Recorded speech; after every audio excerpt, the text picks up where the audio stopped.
Good morning, and welcome to day 2 of our meeting. We're going to start out this morning with agency updates, and I think I'll start to my right with Dr. Wharton if she's ready. Nothing like putting her on the spot. Sorry, I thought we were going on the order in the agenda. Thanks. I have just a couple of updates. We are working with the other HHS agencies on putting together the report requested by the 21st Century Cures Act that will provide a report on the status of vaccine development as well as barriers and potential solutions. So that is in progress. Secondly, we are also planning for a February INVAC meeting on the 7th and 8th, and so that meeting is in the planning stages, and we did not have a meeting in September because the Assistant Secretary of Health position was vacant, but we are planning on having a meeting in February. And finally, we co-hosted with Emory University a meeting on vaccine confidence during the summer, and a summary report of that is very close to being completed and will be available on the NVPO website. Those are my updates. Thank you very much. Dr. Mullock. Good morning, everyone. Just a few brief things. First, I think you probably heard in the spring that the U.S. government was looking to develop a couple of H7n9 vaccines, and just to let you know that NIAID is part of that process, and we're going to be conducting a series of phase 2 clinical trials, 2 dose-ranging studies with product produced by different manufacturers and using the adjuvant AS03 to evaluate dose sparing, and a few other phase 2 studies. So those are coming along as soon as the products are available, so stay tuned for more information as those trials are launched. And I'm sure several of you in the room are involved in that. So we look forward to seeing that move forward. Also in June, NIAID held a universal influenza vaccine meeting where we were talking about what would it really take to get a broadly protective universal flu vaccine. So that's part of a process where I think Dr. Fauci really wants to push in that area. And there's a meeting report, if you're interested, that was published in Immunity on October 17th, 2017, and I'm happy to share that link. The National Cancer Institute just recently had their new director sworn in, Dr. Ned Sharpless, and so we look forward to seeing what comes from him. He was, previous to this, he was at the University of North Carolina as at the Lineberger Comprehensive Cancer Center. Should be interesting. In addition to that, his research is understanding the biology of the aging process that promotes the conversion of normal self-renewing cells into dysfunctional cancer cells. So it'll be interesting to see what tact he takes as he moves forward. We have a couple other meeting reports from meetings that occurred last year. There's a TB vaccine workshop report that was published in June 2017 in Vaccine, and there was an innate hang on just a second, it's coming. A waning immunity and microbial vaccines workshop that was held in 2016, and that meeting report is available as well. So if you'd like those details, I'm happy to share those links. Thank you. Thank you. Dr. Nair. Good morning, everyone. We're continuing to be very busy in the National Vaccine Injury Compensation Program. The numbers I'm going to provide are up to date as of September 25th, 2017. And for this fiscal year, we received over 1,176 claims that were filed with our program. We awarded $250 million to petitioners and $29.7 million to attorneys for fees for compensated as well as dismissed claims. And more data can be obtained on our website that's up to date. And we're continuing outreach efforts to make sure that providers and the public are aware of our program and how to file a claim. Thank you. Dr. Sun? Yes, good morning. A couple of highlights from the FDA since the last ACIP meeting in June. Since then, we have approved a new seasonal quadrivalent vaccine, a Floria quadrivalent, for 5 to 17-year-olds.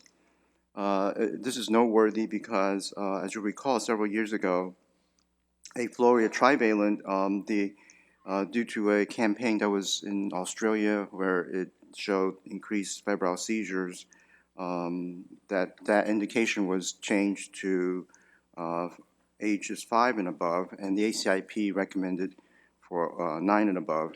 So this is the company Seqirus has made some manufacturing changes for their quadrivalent, and so this was approved based on a non-inferiority comparison with a licensed quadrivalent, and shown to be safe and effective. And yesterday you heard about the recent approval for Shingrix, and Dr. Plotkin is correct. There are several adjuvant vaccines now since the old days with alum, and we've had this would be MF59, AS01, and now AS04 with QPAN. So there are a number of new adjuvants that are in licensed vaccines now. Lastly, on November 7th, there will be a vaccine advisory committee meeting to discuss the question of the clinical development of a Staph aureus vaccine by Pfizer for use in pre-surgical prophylaxis in elective orthopedic surgeries. Thank you. Thank you. Dr. Dusing. Good morning, everyone. Just a couple quick updates from the Department of Defense.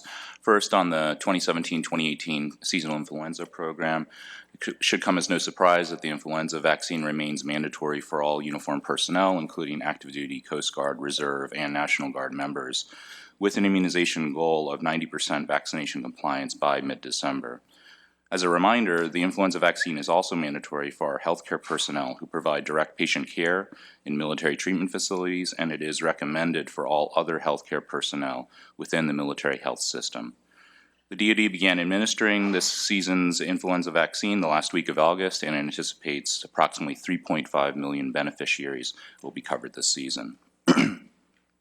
A brief update on our yellow fever vaccine supply, which I've mentioned here in the past.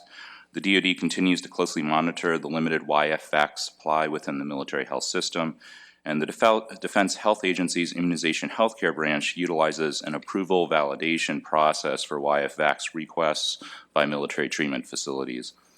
Our global immunization healthcare specialists also communicate frequently with immunization providers and redistribute yellow fever vaccine based on expiration date and demand to ensure vaccine doses are optimally used and not wasted. Of note, this redistribution program applies to all vaccines within the military health system, and it is an extremely successful program. We'll continue to monitor and judiciously use our YF-Vax during this supply-constrained period. Thank you very much. Thank you. And Ms. Hans? Thank you. I have 2 updates from CMS around the flu vaccine. CMS is again working with pharmacies and other stakeholders to encourage Medicare and Medicaid beneficiaries to get their flu vaccines. Specifically, we have worked with community pharmacies to provide flu vaccines to Medicare beneficiaries and report data. As in past years, CMS has worked with the Health Resources and Services Administration and the National Vaccine Program Office to post Medicare flu vaccination information for those in fee-for-service on the NVPO website. That website is updated weekly. Thank you. Thank you. Ms. Groom. Good morning. Just a couple of updates from the Indian Health Service. With regards to flu, this will be our second year with the full mandatory healthcare personnel influenza vaccination policy for our healthcare workers. We did achieve the Healthy People 2020 goal last year of 90%, and we're hopeful that we'll do it again this year. We've also rolled out a reminder for hepatitis A and B vaccine for our patients with chronic liver disease and hepatitis C in an attempt to focus our efforts to some of the high-risk population. This is in addition to our reminder for people with diabetes. As a performance measure for the agency, we are going with our adult composite measure, which looks at up-to-date coverage among adults with all age-appropriately recommended vaccines to include TD, Tdap, zoster, which we will be updating to include Shingrix, and both pneumococcal vaccines, and that will be our performance measure for the agency for fiscal year 2018.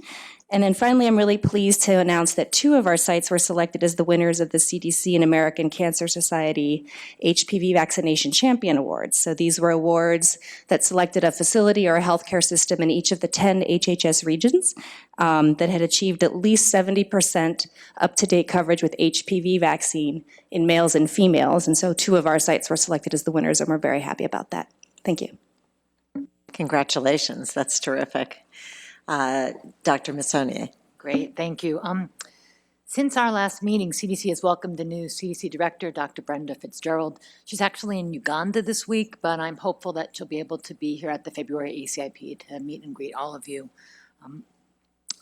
Next year, 2018, marks the centennial of the 1918 influenza pandemic, and CDC, as well as its partners, are working on a variety of events to commemorate that centennial, as well as a multifaceted communication campaign, and you'll hopefully be hearing about that more as we move forward. At a previous meeting, we talked about the Ebola vaccine trials, and I'm pleased to tell you that the CDC-led Ebola vaccine trial in Sierra Leone has been completed. There were nearly 8,000 participants who were vaccinated in April through November of 2015. Thankfully, there were no cases of Ebola, so we don't have vaccine efficacy data. However, it's really the largest safety database of Ebola vaccines and showed no serious adverse events. And the adverse event profile was really similar to the phase 1 and 2 studies with post-vaccine reactogenicity that was mild and people recovered quickly. A clinical study report was submitted to FDA, and there's a variety of manuscripts in the Journal of Infectious Diseases in a supplement that are underway. And the immunogenicity studies specimens are being tested by Merck. We're awaiting results on that. So we're really excited that if perchance we were to have another Ebola outbreak, we would have a better tool for response. And finally, November 12th is World Pneumonia Day. For those of you who don't know about it, it's a day that marks the incredible toll of pneumonia to raise awareness. It's been ongoing since 2009. Pneumonia is obviously a leading killer of children around the world, and this event is an opportunity globally to market and to raise awareness. That's all. Thank you. Thank you. And Dr. Cohn has a report from the VA. The VA apologizes for not having someone here at this meeting, but here's their brief update. The VA partnered with Walgreens for the 2016 to 2017 flu season, promoting access to seasonal influenza vaccines for veterans receiving care from the VA. This partnership resulted in over 70,000 vaccinations paid for by the VA. This partnership will continue for the 2017 to 2018 season. VA recently released an electronic decision support tool, also called a clinical reminder for meningococcal immunization in August 2017. This clinical reminder can be used in VISTA, the VA electronic medical record, and VA is exploring electronic measures to align with HEDIS. Thank you. So thankfully, we have no unfinished business from yesterday.